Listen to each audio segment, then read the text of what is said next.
Est-ce que vous savez ce que mes parents m'ont reproché le plus dans ma vie?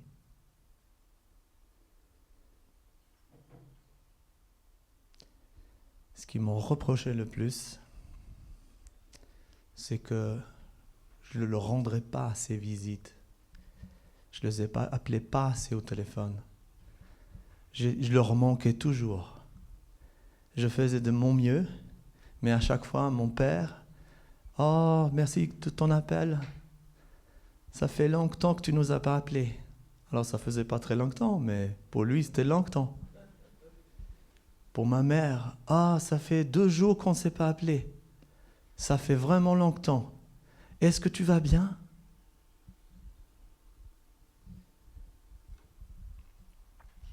Et qu'est-ce que Jésus nous reproche le plus? Qu'est-ce que Jésus me reproche de plus?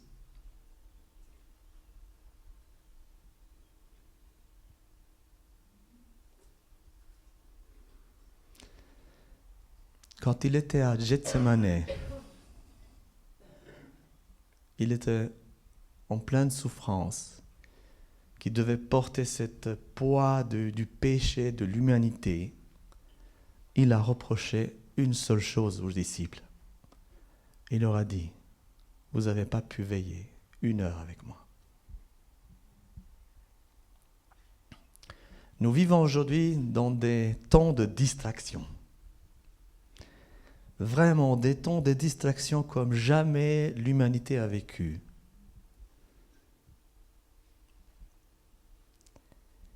Mais quand on pense ce que Jésus a reproché le plus à ses disciples, je me suis posé cette question cette semaine. Je me suis dit, est-ce que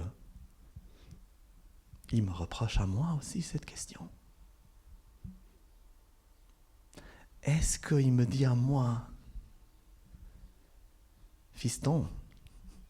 J'ai l'impression que Dieu m'appelle fiston.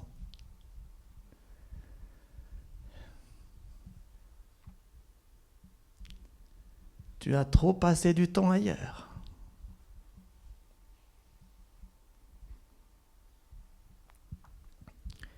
J'avais cette impression cette semaine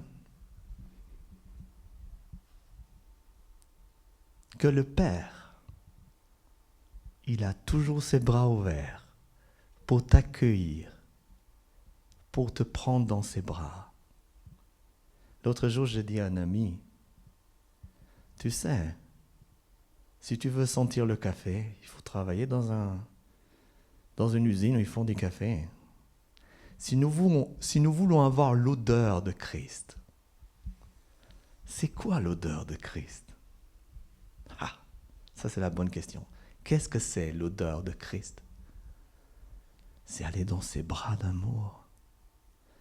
Vous savez, quand j'allais voir ma grand-mère, ce que j'aimais le plus, c'est son odeur. Cette odeur que je ne savais pas où elle prenait. Et un jour, j'étais tellement curieux, j'ai dit, grand-maman, tu as une odeur particulière. Comment tu fais pour avoir cette odeur? Parce que dans ton armoire, il n'y a aucun parfum. Elle m'a dit, si, mais tu n'as pas fait attention. Je viens et je te montre. Dans le coin de l'armoire, tout cassé, il y a une plante qui donne cette odeur. Et chaque fois, je le mets avec mes habits. C'est ça que tu entends, cette odeur. Waouh! Nous sentons avec qui nous nous frottons. On va aller dans Philippiens 2, verset 8. Philippiens 2, verset 8. On va parler de Jésus aujourd'hui. Parce que nous voulons nous imprégner de son odeur. Nous voulons nous imprégner de son amour. Nous voulons nous imprégner de ce que Jésus a fait pour nous. de ce que Jésus a fait pour toi. Il s'est humilié. Jésus était humble, se rendant obéissant. Humilité, obéissance, jusqu'à la mort, même jusqu'à la mort de la croix. Humilité, obéissance, sacrifice. Voilà l'odeur de Jésus-Christ. Imaginez le Fils de Dieu revêtu de gloire, adoré par les anges, choisissant volontairement de descendre, de souffrir et de mourir.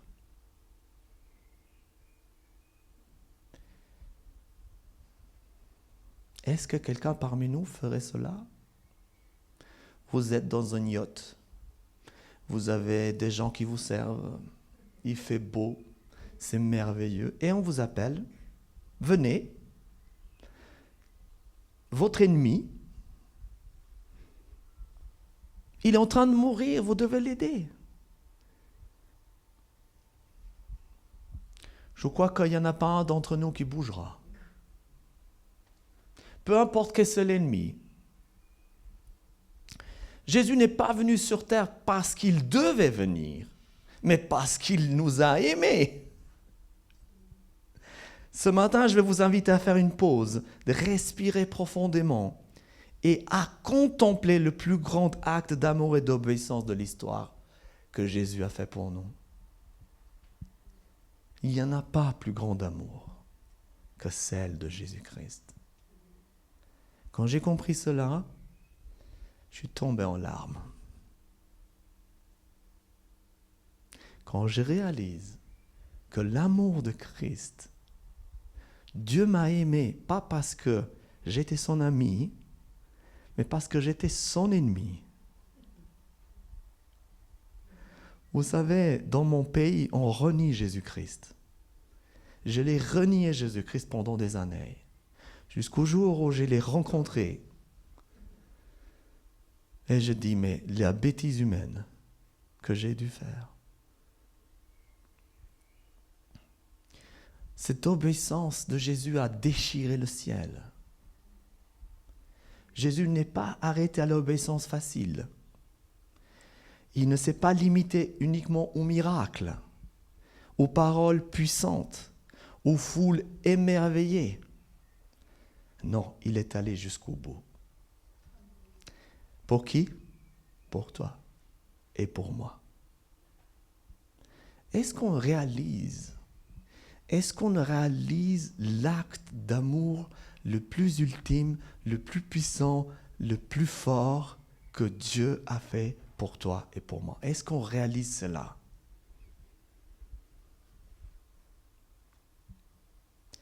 Il a dit oui à Dieu dans le jardin de Gethsémani, alors que la sueur devenait du sang. Et il a dit, Père, non ma volonté, mais la tienne. Est-ce qu'aujourd'hui nous pouvons, autant qu'enfants de Dieu, nous pouvons dire, Père, je ne veux pas ma volonté, mais la tienne. Aujourd'hui, je ne veux pas ma volonté, je veux la tienne. Parce que ta volonté m'amène à la quoi? À la gloire, à la résurrection, à la vie.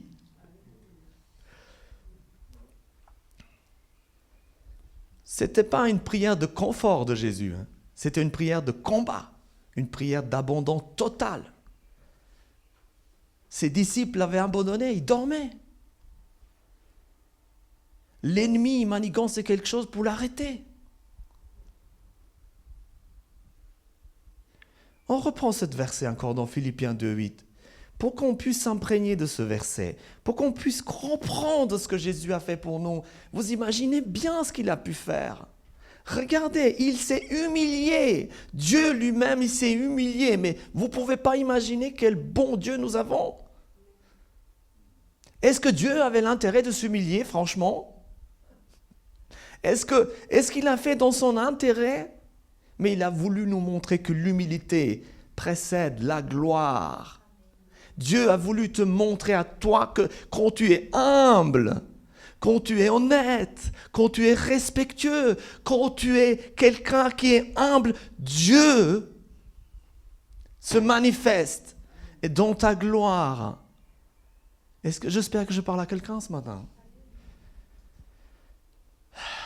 Il s'est humilié lui-même en rendant obéissant jusqu'à la mort, même jusqu'à la mort de la croix. Et qu'est-ce que Dieu te demande ce matin? Il te demande de s'humilier, d'obéir et d'aller jusqu'à peut-être c'est un sacrifice pour toi, peut-être c'est dur pour toi d'aimer quelqu'un, mais aujourd'hui décide d'aimer ton ennemi. C'est ce que Dieu te demande, de rester humble, d'être obéissant, d'aller jusqu'à la croix. Pourquoi? Parce qu'il y a la résurrection, parce qu'il y a la gloire de Dieu. Ce n'est pas des paroles en l'air. La croix n'est pas un symbole de défaite. C'est ce que le monde veut nous faire croire, que la croix c'était une défaite, que les croyants croient en Dieu parce qu'ils ont peur. Non, nous ne croyons pas en Dieu parce que nous avons peur. Non, nous avons rencontré Jésus. Alléluia. Le monde veut faire croire que nous avons peur, c'est pour cela que nous croyons en Dieu. Non, ce n'est pas vrai. C'est un mensonge.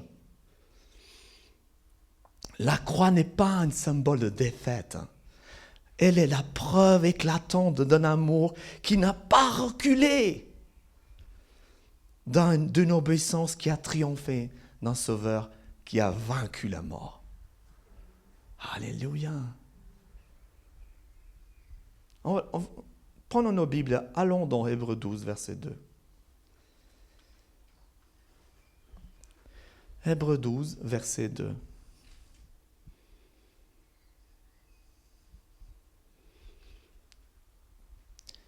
Est-ce que vous désirez avoir les regards sur Jésus? Ne le faites pas ça pour moi. Faites ça pour vous-même. Il y a une chose que je ne peux pas faire pour vous. Et beaucoup plus d'autres choses. Je ne peux pas respirer pour vous. Je ne peux pas manger pour vous. Je ne peux pas dormir pour vous. Et je ne peux pas regarder Jésus pour vous. Ça, c'est personnel. Ayons, Hébreux 12, verset 2, ayons les regards sur Jésus, le chef et le consommateur de la foi, qui, en vue de la joie qui lui était réservée, a souffert la croix méprisée, ignominie, et il s'est assis à la droite du trône de Dieu. Vous avez remarqué quelque chose? Que Jésus a décidé de venir sur terre pour se faire piétiner par des gens qui n'ont même pas la puissance, qui n'ont même pas la force de le faire, mais il les a laissés faire. Pourquoi? Pour que toi, tu comprennes que pour être à la droite de Dieu, tu dois rester humble, tu dois rester pur, tu dois rester saint, tu dois rester vrai, tu dois rester authentique. Vous savez que l'autre jour, j'ai pleuré, je dis, est-ce que je suis vraiment authentique? Est-ce que je suis vraiment sincère? Est-ce que j'aime sincèrement Dieu? Est-ce que j'aime sincèrement mon épouse? Ou je fais semblant? Vous savez, des fois, on commence à faire semblant. Dieu n'aime pas les semblants.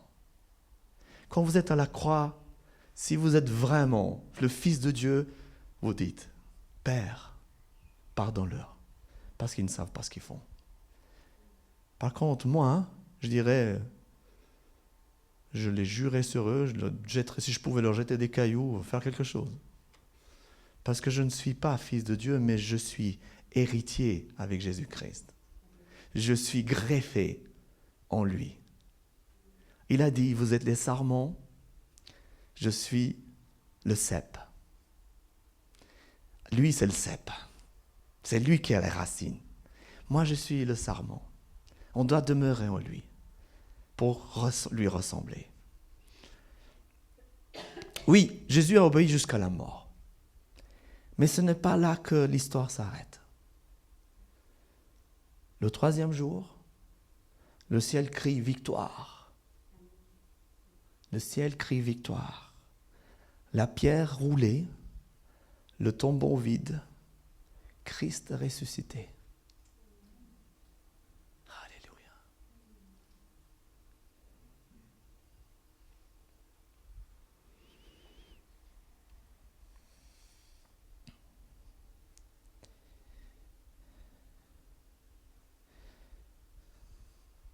Il y a tous entre nous qui aiment quelque chose de plus. Maintenant, si la question se pose, qu'est-ce que tu aimes le plus? Il y en a qui vont dire, j'aime bien lire le plus, j'aime bien chanter le plus, j'aime bien me promener le plus, j'aime bien ci, j'aime bien ça.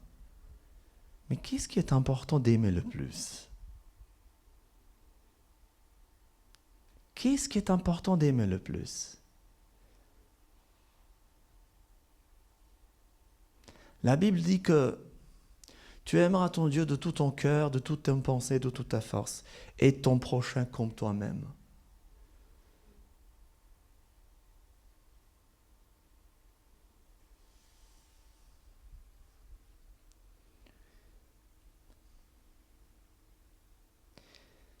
Je peux vous appeler bien-aimé.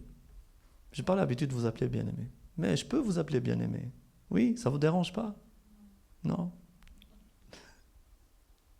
Bien-aimé. Si Jésus a été obéissant jusqu'à la mort, combien plus forte raison nous pouvons nous y faire confiance dans nos épreuves, dans nos choix, dans nos combats.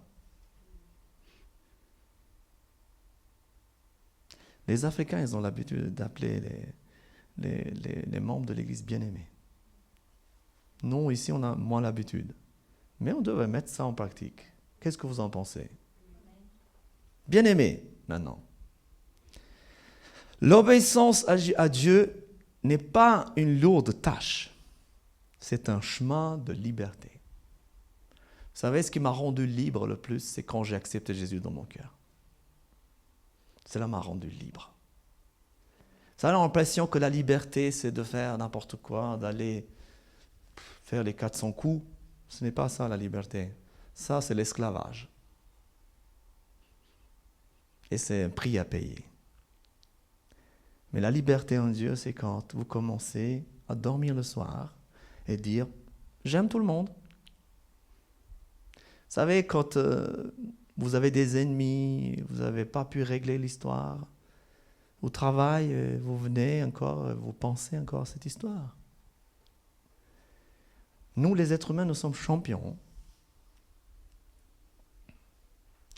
de vivre une histoire au travail et de revenir à la maison, d'aller au lit et revivre l'histoire encore. Et on est capable de même parler tout seul dans notre lit et notre mari ou notre femme dira « Tu m'as dit quelque chose ?» « Non, non. » Je revis l'histoire.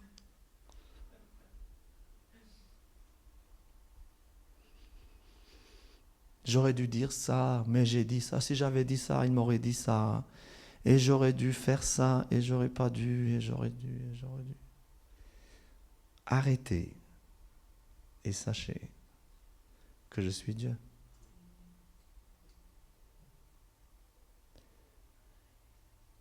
Vous pouvez même être dans votre lit et vivre une histoire que vous avez vécue il y a 20 ans. Vous êtes là et puis d'un coup, vous y pensez à cette histoire. Et vous pouvez encore la revivre. L'obéissance à Dieu n'est pas une lourde tâche, c'est un chemin de liberté. C'est justement cette liberté que Dieu veut travailler en nous. Nous ne sommes pas libres si nous rentrons le soir et puis nous continuons à discuter des choses que nous avons vécues la journée, nous continuons à encore revivre l'histoire. Vous savez, quand je pense à une chose, quand un homme se fait poursuivre par un lion, s'il a survécu, cette histoire, il la racontera à tout le monde. Je me suis fait poursuivre par un lion, j'ai grimpé un arbre, il y a un chasseur qui est venu, il m'a sauvé. C'était dur. Et il va raconter cette histoire à tout le monde. Et après, même si... Alors, il y en a qui ne racontent pas l'histoire, mais il y en a qui vont dans leur lit et ils se racontent l'histoire. Et le cœur bat fort. Et puis ils vivent l'histoire. Et ils revivent l'histoire. Tous les soirs, ils revivent l'histoire. Et après, ils disent, oh, je suis dans un stress, qu'est-ce qui m'arrive? Il s'est habitué à vivre dans un stress quotidien. Et je crois que ce que Dieu veut, c'est de nous libérer de cela.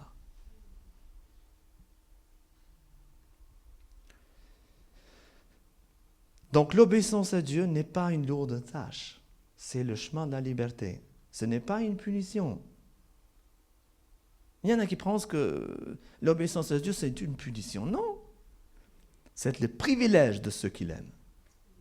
Et toi, aujourd'hui, à quoi Dieu t'appelle à obéir?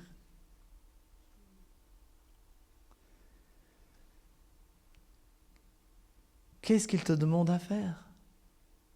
Quel pas il te demande à faire?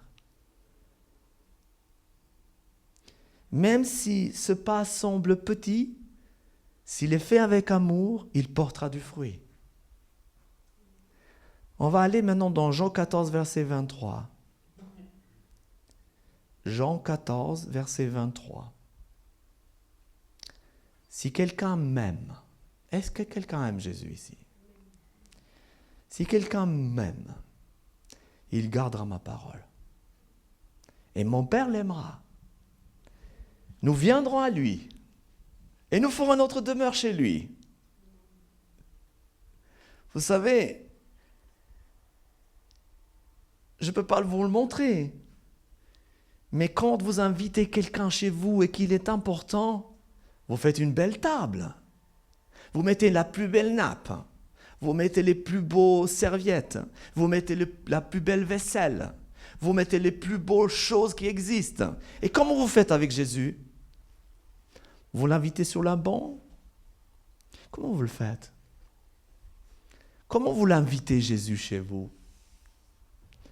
Mais vous vous réjouissez. Vous faites comment? Vous faites la fête.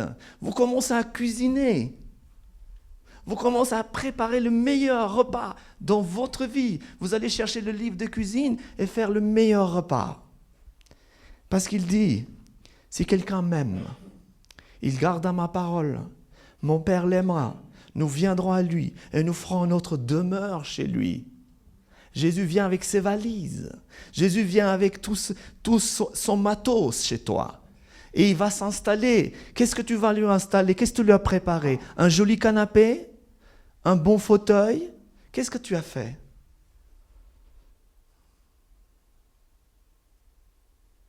Quand Jésus vient chez toi, il ne vient pas tout seul. Est-ce que vous pensez que Jésus vient chez toi tout seul? Il a dit, quand Judas est venu avec l'équipe pour...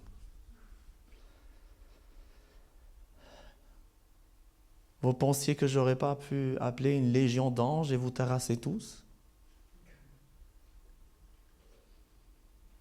Mais votre heure, c'est maintenant votre heure. Quand Jésus vient vers toi, donc il ne vient pas tout seul. Mais tout dépend dans quelle demeure, dans quelle chambre vous l'invitez. Écoute Jésus, je n'ai pas beaucoup de place. Il reste une place ici. Est-ce que tu as assez de place? Ou bien vous dites, c'est Jésus qui vient. On débarrasse tous nos meubles. Dehors. Jésus, prends tout. Qu'est-ce qu'on fait?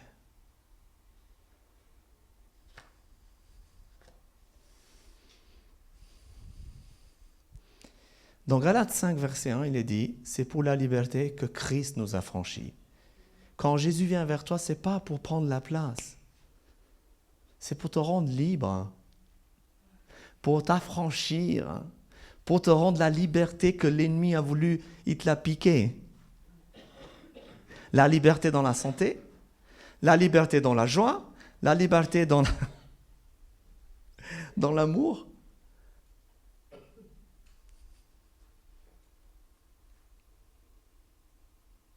Je veux te dire ce matin, tu n'es pas seul. Le même Jésus qui a obéi jusqu'à la croix t'accompagne maintenant par son esprit. Il te donne la force de dire oui, même quand c'est difficile. Et chaque oui à Dieu est une graine de vie, une porte de bénédiction. On va fermer les yeux un petit moment. Je t'invite à fermer les yeux et à ouvrir ton cœur. Seigneur, comme Jésus, je veux obéir. Pas par peur, mais par amour. Je te dis oui dans les petites choses et les grandes. Oui, même quand ça me coûte. Parce que je sais que ton plan est parfait. Va avec cette puissance. Nous sommes appelés, tu es appelé à obéir. Non pas pour être sauvé uniquement, mais parce que tu es aimé. Et si Jésus a obéi jusqu'à la mort, tu peux vivre jusqu'à la vie éternelle.